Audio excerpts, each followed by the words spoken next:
Present teacher. Hello students, how are you? We will continue subject verb agreement. Okay, हम लोग first type देख चुके थे पिछले वीडियो में। अब हम लोग देखेंगे उसके आगे सब्जेक्ट और वर्ब में कैसा एग्रीमेंट होता है, कब हम लोग सिंगुलर और कब हम लोग प्लूरल वर्ब का यूज करेंगे। आइए देखते हैं। When two subjects are joined by or, nor, either or, neither nor, and take different persons, the verb agrees with the subject nearest to it. क्या मतलब हुआ इसका? दो सब्जेक्ट है, किसी सेंटेंस में सब्जेक्ट की संख्या दो है, ठीक है, और उन दोनों को किससे जोड़ा गया है? या तो और से, या नॉर से, या ईदर और से, या नीदर नॉर से। ओके, तो हम लोग क्या करते हैं, तो अब उसमें कौन सा वर्ब यूज करेंगे, सिंगुलर या प्लूरल? तो उसके लिए है कि अगर पर्सन अलग अलग हो जाए, दो पर्सन हो जाए, ईदर और पर्सन का मतलब यहाँ क्या है, कोई फर्स्ट पर्सन हो जाए, कोई सेकंड पर्सन हो जाए। यहाँ पर्सन का मतलब व्यक्ति नहीं है, ठीक है। ईदर और, नीदर नॉर और नॉर से जुड़ा हुआ हो और वो दोनों में अलग अलग पर्सन यूज किया हो, मीन्स किसी में फर्स्ट पर्सन हो, कोई में सेकंड पर्सन हो, किसी में थर्ड पर्सन हो, ठीक है। तो अलग अलग अगर पर्सन आ गया अलग अलग सब्जेक्ट के साथ, तो हम लोग क्या करेंगे, जो भी पर्सन नजदीक होगा उसके हिसाब से, जो भी सब्जेक्ट नजदीक होगा उसके हिसाब से हम लोग वर्ब भरेंगे। अगर नजदीक वाला प्लूरल होगा तो प्लूरल वर्ब आएगा, अगर नजदीक वाला सिंगुलर होगा तो सिंगुलर वर्ब आएगा। Got it? जैसे देखिए, ईदर यू और he is wrong about the formula. यहाँ पे बताइए दो पर्सन है, एक है यू और एक है ही, और यहाँ वर्ब कौन सा आया है? सिंगुलर आया है। ही के कारण इज आया है। ऐसा भी तो कर सकते थे, यू के कारण आर आ जाता, ये भी तो कर सकते थे, लेकिन ऐसा नहीं करेंगे। यहाँ इज ही आएगा। ऐसा क्यों? क्योंकि यहाँ पे इज जो है ये किसके हिसाब से आएगा? जो पर्सन नजदीक है, ये ही नजदीक है या यू नजदीक है? इसके नजदीक कौन है, ही या यू? ही नजदीक है तो यहाँ इज आएगा। अगर यही सेंटेंस ऐसे होता, ईदर ही और यू, तब यहाँ पे आर आ जाता। क्यों? क्योंकि अब नजदीक यू हो जाएगा। ओके, आई होप आपको यह समझ में आया होगा। तो ये किसके हिसाब से आएगा? हमेशा जो पर्सन नजदीक होगा उसके हिसाब से आएगा। Okay, next rule is the subjects which are joined by or, nor, either or, neither nor are of different numbers. Number से क्या मतलब है? सिंगुलर या plural. Okay, different numbers, the verb agrees with the subject that is nearest और closest to it. Same method यहाँ भी है, बस यहाँ पे क्या दिया था, अलग अलग पर्सन था। कोई पर्सन फर्स्ट पर्सन था, कोई सेकंड था। हम लोग प्रोनाउन में पढ़े हैं ना, first person, second person, third person. Same चीज यहाँ है, बस वो नंबर है पर्सन की जगह। अगर कोई सिंगुलर है और कोई प्लूरल है तो वर्ब जो होगा, जो नजदीक होगा उसके हिसाब से आएगा। अगर नजदीक में सिंगुलर होगा तो इज आएगा, वाज आएगा, हैज आएगा। अगर नजदीक में प्लूरल होगा तो क्या आएगा? आर आएगा, वर आएगा, हैव आएगा। ओके, जैसे देखिए एग्जांपल, द चीफ और his friends are going to the event. अब यहाँ देखिए, neither the athletes nor their trainer है। अब यहाँ पे आर आया है और यहाँ पे सिंगुलर आ गया है। ऐसा क्यों?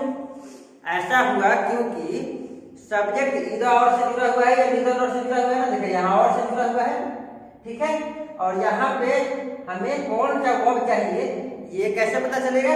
ये नजदीक में कौन सा है? नजदीक में देखिए प्लूरल है, यहाँ नजदीक में प्लूरल है और ये सिंगुलर है, तो ये नजदीक में प्लूरल है तो प्लूरल के हिसाब से आर आ गया। लेकिन यहाँ पे हैज हुआ। ऐसा क्यों? क्योंकि देखिए यहाँ पे एक ट्रेनर है, नॉर से जुड़ा हुआ है, नीदर नॉर से जुड़ा हुआ है, और एक एथलीट है। दो है ना, एक ट्रेनर है और एक एथलीट है। तो बताइए हैज के यहाँ पे जो होगा उसके नजदीक क्या है? ट्रेनर है, और ट्रेनर क्या है? सिंगुलर है। तो सिंगुलर है तो यहाँ पे हैज हो गया। अगर यही होता है ऐसे पलट के होता neither the trainer nor the athletes, तब यहाँ है हो जाता, क्योंकि अब एथलीट्स नजदीक हो जाएगा, प्लूरल वाला नजदीक हो जाएगा। ओके, आई होप आपको ये समझ में आया होगा। चलिए next one if two singular subjects are qualified by either of, neither of, each of, every one of, many of, none of, nobody, somebody, it takes a singular verb। कौन कौन सा देखिए, either of, neither of, each of, every one of, many of, none of, nobody, somebody। अगर ये सब आए subject के साथ तो हम लोग उसके साथ हमेशा सिंगुलर वर्ब यूज करेंगे, हमेशा सिंगुलर वर्ब यूज करेंगे। Got it? जैसे ईच ऑफ द बॉयज, अब यहाँ सब्जेक्ट तो बॉयज है तो यहाँ आर होना चाहिए था ना, लेकिन ईज होगा। क्यों? क्योंकि ये जो सब्जेक्ट है ये ईच ऑफ द या either of, every one of, इन सब से जुड़ा हुआ है। ठीक है, तो क्या समझे हम लोग, कोई भी सब्जेक्ट हो और उसके पहले each of, either of, neither of, ठीक है, एवरी वन ऑफ, तो अगर इन सब से जुड़ा हुआ हो तो हम लोग हमेशा सब्जेक्ट को सिंगुलर मानेंगे और उसके साथ हम लोग हमेशा क्या करेंगे, सिंगुलर वर्ब का यूज करेंगे। ईज का यूज होगा, हैज का यूज होगा, ठीक है, वाज का यूज हो सकता है। Got it? चलिए नेक्स्ट है a collective noun takes a singular verb. कोई कलेक्टिव नाउन है वह सिंगुलर वर्ब रखता है कब? When it is taken as a whole.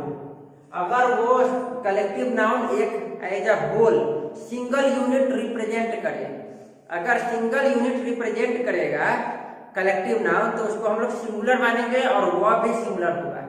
लेकिन अगर उसी कलेक्टिव नाउन में जो भी मेंबर्स हैं वो वन बाय वन सबके लिए बात करेंगे तो वो एक से ज्यादा होगा ना, तो वहां पे प्लूरल होगा। वही लिखा हुआ है आगे, however the collective noun takes a plural verb when it is considered separately. Collective noun को सबको मिलाकर अगर सिंगल यूनिट माना जाएगा तो सिंगुलर वर्ब का यूज करेंगे, और अगर उस कलेक्टिव नाउन में जितने भी मेंबर्स हैं, ठीक है, उसको वन बाय वन सबके लिए अगर बात करेंगे तो क्या हो जाएगा, प्लूरल हो जाएगा। जैसे देखिए द कमिटी है मेड द डिसीजन, कमिटी ने डिसीजन दे दिया है।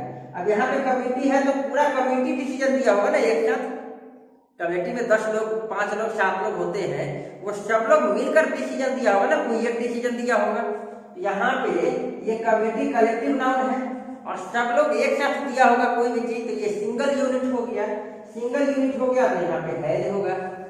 लेकिन यही देखिए the members of the committee है, अब यहाँ मेंबर की चर्चा करता है। अब कमेटी तो कलेक्टिव नाउन है, लेकिन अब क्या सब्जेक्ट कमिटी है या मेंबर्स है?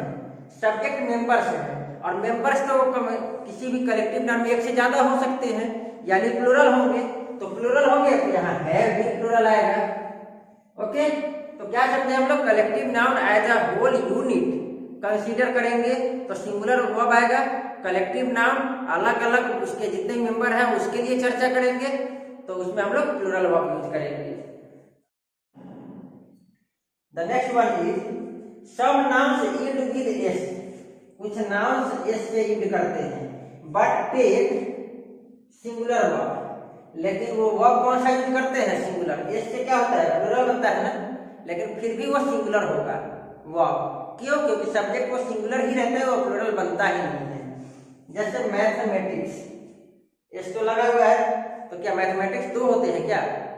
मैथमेटिक्स की किताबें 2 हो सकती हैं, 4 हो सकती हैं, 20 हो सकती हैं, पर क्या मैथमेटिक्स से 2 होंगे? नहीं, मैथमेटिक्स एक ही होगा, यानी सिंगुलर है। भले ही ये लगा हुआ है फिर भी ये वर्ड सिंगुलर है, और ये सिंगुलर है तो यहाँ पे ही जाएगा। Got it? Good news, good news क्या है, ये तो लगा हुआ है, लेकिन क्या गुड न्यूज प्लूरल है? नहीं, गुड न्यूज सिंगुलर है। कोई गुड अच्छी समाचार है वो सिंगुलर होगा, और सिंगुलर है तो यहाँ यूज होगा। Got it? तो कोई ये क्या रूल है, कोई भी नाउन है अगर लास्ट में एस लगा हो, ठीक है, तो कोई जरूरी नहीं है कि हमेशा प्लुरल होगा, वो सिंगुलर हो सकता है। ये हम लोग नंबर चैप्टर में पढ़े हैं। ओके, और अगर वो सिंगुलर होगा तो हम लोग वह भी सिंगुलर लगाएंगे। तो ये था हम लोगों का रूल्स, इसका सब्जेक्ट वर्ब एग्रीमेंट का। अभी और भी कुछ रूल्स, इंपॉर्टेंट रूल्स आगे पढ़ेंगे नेक्स्ट वीडियो में, तब तक इसको समझिए। I hope you got it very well. Okay, thank you.